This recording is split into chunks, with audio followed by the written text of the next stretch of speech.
Hello, আমি সোহেল রানা বলতেছিলাম। সোহেল রানা, আমি এই জেলখানা থেকে বলছিলাম। আপনি কে বলছেন?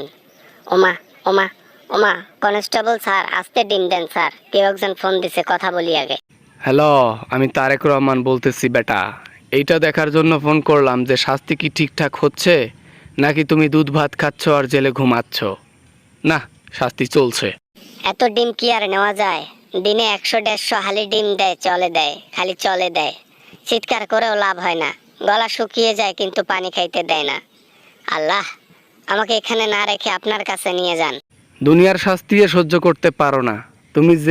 তুমি যে অপকর্ম করেছো, তুমি যে অপরাধ করেছো, এটার জন্য আল্লাহ তাআলা তোমাকে কখনো ক্ষমা করবেন না।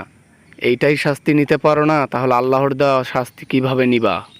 আমি কোথাও যেতে চাই না, আমি পৃথিবীতেই থাকতে চাই। আমি মাটিতে যেতে চাই না, মাটির তলে যেতে চাই না। ওখানে গেলে আল্লাহ তাআলা আমাকে শাস্তি দেবে। আমার ভয় করে, আমি যা করেছি তার ক্ষমা কখনো আমি পাবো না। ভয় করে কি আর লাভ আছে?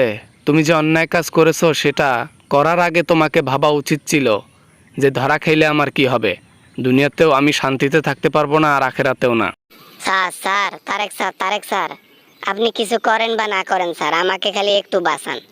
একটু একটু একটু আমাকে নিস্তার দেন। খালি যেন ডিমটা একটু কম করে দেয়, ওটা অতিরিক্ত লেভেলে আমাকে দেওয়া হয়। শাস্তির কমতি রাখা যাবে না। অতিরিক্ত লেভেলেই দেওয়া হয়েছে, অর্ডার দেওয়া হয়েছে। আমরা উপর লেভেল থেকে অর্ডার করেছি, তুমি যেন শান্তিতে ঘুমাতেও না পারো। বুঝছো নি সোহেল? না, এ টর্চার, এ এ শাস্তি আর নেওয়ার মতো না। কেমনে যে লোড নেব, শেষ শেষ। কেন আমি যে গেলাম অপরাধ করতে, এখন পস্তাইতে আমার জীবন শেষ হয়ে যাচ্ছে।